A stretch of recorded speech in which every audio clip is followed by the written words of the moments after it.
Un très beau niveau de jeu dans cette première manche qui vient de se dérouler. 9 points gagnants. Frédéric, Jean-Bruno, Nadia, tous les trois qualifiés. Les points forts, Frédéric, la géographie, entre autres choses. Jean-Bruno, notamment les sciences, pour un ingénieur en aérospatial. Je n'en attendais pas moins, Nadia, notamment la musique. Nadia qui s'est qualifiée la première au 4 à la suite, après le 9 points gagnants. Frédéric, vous jouez pour un deuxième titre de championne ce soir. 4 thèmes, je vais vous présenter 4 thèmes. Vous allez pouvoir en choisir un, 40 secondes pour idéalement faire 4 bonnes réponses à la suite. Évidemment, chaque erreur vous fait retomber à 0. Attention à bien choisir votre thème, bien sûr, c'est très important. Les voici, regardez. Autour des échecs, les peintres et leurs signatures, le sport français il y a 10 ans, et puis le thème mystère, ce thème mystère que nos téléspectateurs peuvent découvrir là maintenant sur Internet, sur Twitter avec ce hashtag QPUC pour question pour un champion. Nadia, vous êtes arrivée en tête, je le disais, donc c'est vous qui avez le plus grand choix. Dites-moi ce qui vous inspire là le plus. Alors, pas grand-chose, mais je vais choisir autour des échecs. Très bien, venez Nadia. Parce que quand on n'est pas trop inspiré, Nadia, il y a aussi le thème mystère, mais... Oui, mais bon, Ça peut être pire. c'est périlleux. Ça peut être pire. Nadia, autour des échecs. Vous jouez aux échecs? Non. Très bien. Top, aux échecs. Quelle phrase dérivée de l'arabe signifie à l'origine « le roi est mort » ? Échec et maths. Quel mot allemand signifiant « éclair » désigne une partie où tous les coups doivent être Blitz. exécutés dans le langage soutenu? Comment appelle-t-on un amateur d'échecs? Amateur d'échecs. Langage soutenu. Je sais plus. 1993, dans le roman Le tableau du maître flamand, quel écrivain espagnol évoque une partie d'échecs machiavélique? Je passe. Quelle pièce d'un jeu d'échecs ne peut être déplacée qu'en diagonale? Le fou. 1996, quel joueur d'échecs russe remporte un match en Kasparov. 6 parties? En 1584, quel tsar de Russie, fils de Vassili Nicolas III, II. s'écroule aux échecs? Quel verbe emprunté au vocabulaire de la chevalerie signifie remettre ses pièces en place? Je ne sais pas. Adouber. 2 points, Nadia. Pour quelqu'un qui ne joue pas aux échecs, moi je trouve ça très bien. Restez avec moi, Nadia. Qu'est-ce qui vous a manqué pour faire un tout petit peu plus? Le nom des joueurs d'échecs. Ah oui, mais c'était pas évident ça. Dans un langage soutenu, comment appelle-t-on un amateur d'échecs? Est-ce que Jean-Bruno ou Frédéric l'avait? Et oui, c'était difficile ça. Échec-fil. Non. Échec-fil. Si ça peut vous consoler, je ne le connaissais pas non plus. Enfin bon, ça vous donne pas de points. Vous me dites qu'est-ce que j'en ai rien là. Bon. 1993, dans le roman Le tableau du maître flamand, quel écrivain espagnol évoque une partie d'échecs machiavélique? Arturo Pérez Reverte. Reverte. Et puis, ce tsar de Russie, fils de Vassili III, qui s'écroule mort au début d'une partie d'échecs, vous m'avez répondu. Nicolas II, mais Et c'est pas la c'était même personne. Ivan le Terrible. Oui, 2 points pour Nadia, qu'on peut applaudir. Merci Nadia. Jean-Bruno, objectif, 2 points minimum pour rester dans la course. Il nous reste les peintres et leurs signatures, le sport français il y a 10 ans et le thème mystère. Je sais que votre point fort, c'est plutôt les sciences. Qui sait, peut-être que derrière le thème mystère, il y a de la science. On va essayer. Ah, thème mystère? Oui. Venez Jean-Bruno. Alors, science ou pas science? Bleu et blue dans la musique. Parlons un peu de vous, Jean-Bruno. Ingénieur aérospatial, vous avez notamment été ingénieur sécurité des astronautes européens. Et oui, ça consiste en quoi? Ce qui leur arrive rien, ni au vol, ce qui est le plus évident, mais surtout au sol, parce que malheureusement pour eux, ils passent beaucoup plus de temps au sol qu'en vol. C'est un peu l'ange gardien des astronautes au sol et bien sûr en vol. Voilà. Bon, très bien. Attention, objectif 2 points minimum. Top. En 1975, dans quelle chanson de Christophe entend-on « Je recule devant une phrase inutile qui briserait l'instant fragile » Les flots bleus. 2010, quel duo interprète la chanson fantaisiste Bleu, Blanc, Rouge afin de soutenir l'équipe de France de football au mondial? Je passe. En 1938, quelle danse populaire est celle qui ensorcelle dans une chanson de Fréhel? Je passe. Quelle chanson de Laurence Hart et Richard Rodgers est chantée dans le film New York, New York par Liza Minnelli? Je passe. 1867, à quel compositeur autrichien doit-on la valse Le beau Danube Strauss. bleu? 1971, quelle chanteuse française connaît le succès avec le titre Mamie Blue?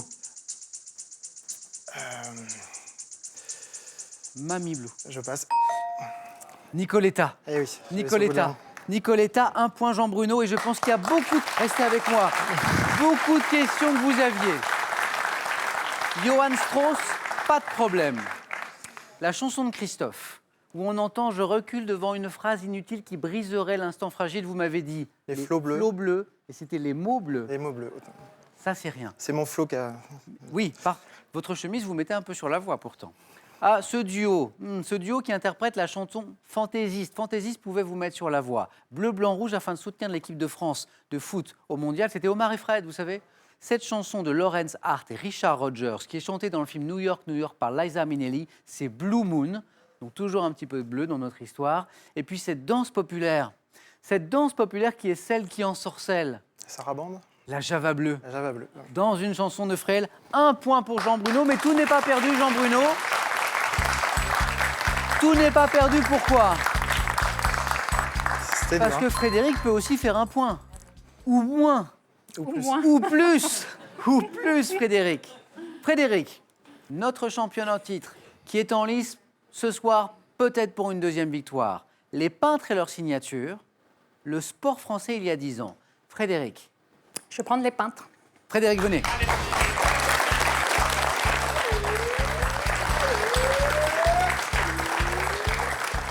Est-ce qu'il y avait un autre thème passé juste avant qui vous aurait un peu plus Les séduit? échecs, j'aurais préféré. Sur mais les bon. échecs. Et les bleus aussi. Et les bleus Bon, aussi. Voilà. Très bien. Là, on est sur les peintres et leur signature. Vous êtes prête? On va dire que j'y suis. Frédéric, les peintres et leur signature. Frédéric qui tente une deuxième victoire ce soir. Deuxième victoire de championne. Attention, top. En 1888, quel peintre inscrit Vincent sur le vase de son tableau 14... Van Gogh. Quel artiste s'est inspiré de sceaux japonais figurant sur des estampes pour créer sa signature, visible notamment sur la danse au Moulin Rouge? Renoir.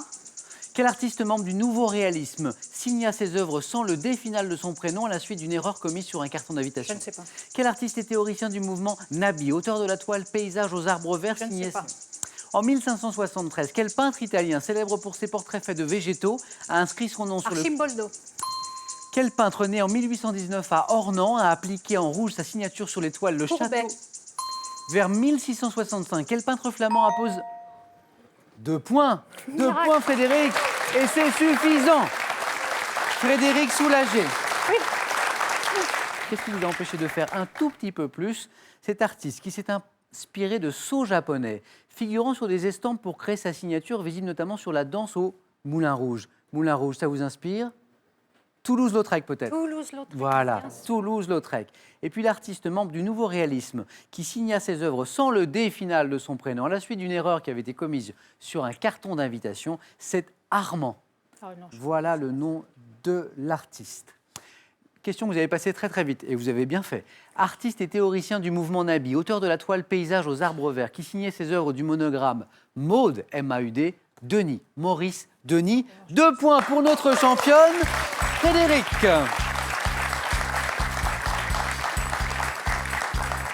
Jean Bruno, sans faire de mauvais jeu de mots pour un ingénieur aérospatial, on a eu du mal à décoller là. J'étais un peu dans le bleu. Jean Bruno, merci à vous d'avoir joué avec nous. Pour vous, ce cadeau. Xel.fr, vente en ligne de sacs et bagages de marque, vous offre cette valise et son vanity assorti. Trouvez tout ce qu'il vous faut sur Xel.fr. Avec Made in France, découvrez des entreprises françaises fières de leur savoir-faire. Il est accompagné du Tour de France de nos régions et du coffret jeu des curiosités et trésors de nos régions, véritables invitations au voyage. Avant de retrouver Nadia et Frédéric, c'est à vous de jouer maintenant, de jouer et de gagner peut-être ou une voiture familiale ou 20 000 euros.